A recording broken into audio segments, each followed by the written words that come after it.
Hello friends, welcome to Goms'N Samayal Ulagam.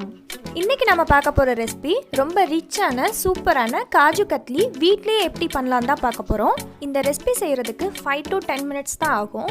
ஆனா இதுல மேஜரா வரக்கூடிய ப்ராப்ளம் என்னன்னா காஜு கத்லி நல்லா சாஃப்ட்டா சில பேருக்கு வராது. சில டிப்ஸ் எல்லாம் ஃபாலோ பண்ணா நல்லா சாஃப்டான காஜு கத்லி எல்லாராலையும் பண்ண முடியும்.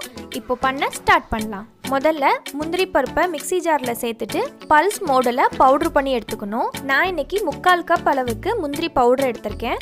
நான் அடிக்கடி செய்கிறதுனால எப்போதுமே நிறைய முந்திரியை அரைச்சி இந்த மாதிரி ஸ்டோர் பண்ணி வச்சுருப்பேன். அப்புறமா 1/4 கப் சுகர், 1/4 கப் தண்ணி, 1 டீஸ்பூன் ஏலக்காய் தூள், அடுத்து 1 டேபிள் ஸ்பூன் பால் பவுடர், கடைசியாக கொஞ்சமாக நெய்.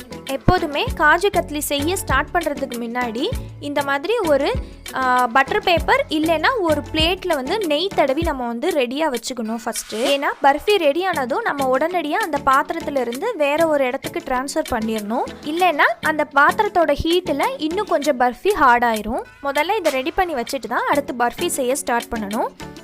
இப்போ ஒரு கடாயில் 1/4 கப் சுகரையும் 1/4 கப் தண்ணியும் சேர்த்துடலாம்.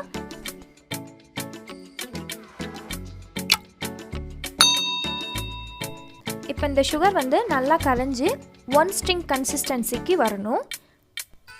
சுகர் சிரப் பண்ணும்போது ஸ்டார்டிங்கில் மீடியம் ஃப்ளேமில் வச்சு பண்ணலாம். கொஞ்சம் டைம் ஆனதுக்கு அப்புறமாட்டி சிம்மில் வைக்கிறது பெட்டர். ஏன்னா சுகர் சிரப் 1 ஸ்ட்ரிங் கன்சிஸ்டன்சியை கொஞ்சம் தாண்டிட்டா கூட பர்ஃபி நமக்கு சாஃப்ட்னஸ் இருக்காது.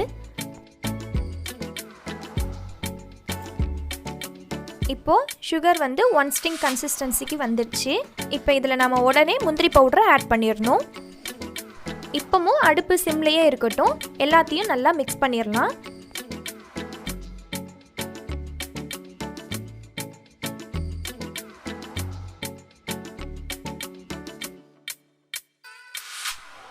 சுகர் சிரப்போட முந்திரி பவுடர் நல்லா மிக்ஸ் ஆயிடுச்சு.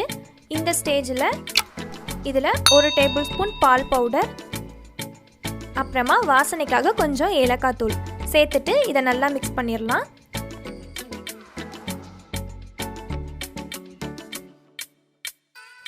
இப்போ இதில் 1 டீஸ்பூன் நெய்யும் சேர்த்துடலாம்.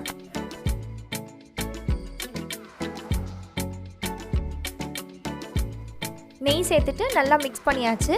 மொத்தமே முந்திரி பவுடர் சேர்த்து ஒரு 2லேருந்து 3 நிமிஷம் தான் ஆயிருக்கும். பர்ஃபி இப்போமே நல்லா ரெடி ஆயிடுச்சு. அடியில் எதுவும் ஒட்டாமல் நல்லா வருது. இப்போ உடனே ஸ்டவ்வை ஆஃப் பண்ணிவிட்டு நம்ம க்ரீஸ் பண்ணி வச்சுருக்கிற பட்டர் பேப்பரில் இதை சேர்த்துற வேண்டியதான். கண்டிப்பாக இதை கடாயில் ரொம்ப நேரம் வச்சுருக்கக்கூடாது, அது மட்டும் ஞாபகம் வச்சுக்கோங்க. இப்போ இதை இந்த பட்டர் பேப்பர் வச்சே நல்லா அழுத்தி விட்டுறலாம். அப்படின்னா தான் இன்னும் நல்லா நமக்கு சாஃப்டாக கிடைக்கும் பர்ஃபி. இப்போ ஒரு 2 நிமிஷம் நல்லா அழுத்தினதுக்கப்புறம் நல்லா சாஃப்டாகிருச்சு. இப்போ இதை வேறு ஒரு பாத்திரத்துலேயோ இல்லை இதை மாதிரி ஒரு பட்டர் பேப்பர்லேயோ மாற்றிடலாம்.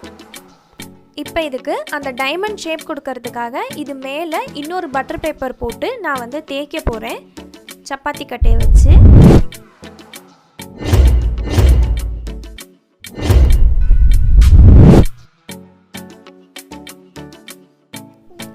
நமக்கு எந்த திக்னஸ்க்கு வேணுமோ அந்த திக்னஸ்க்கு நம்ம இதை நல்லா அழுத்தி தேய்ச்சிக்கணும்.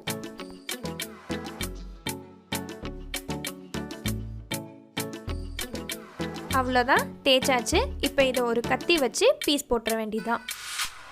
நமக்கு பிடிச்ச மாதிரி எந்த ஷேப்னாலும் நம்ம போட்டுக்கலாம். நான் இன்றைக்கி கடையில் கிடைக்கக்கூடிய இந்த டைமண்ட் ஷேப்பில் நான் போட போகிறேன்.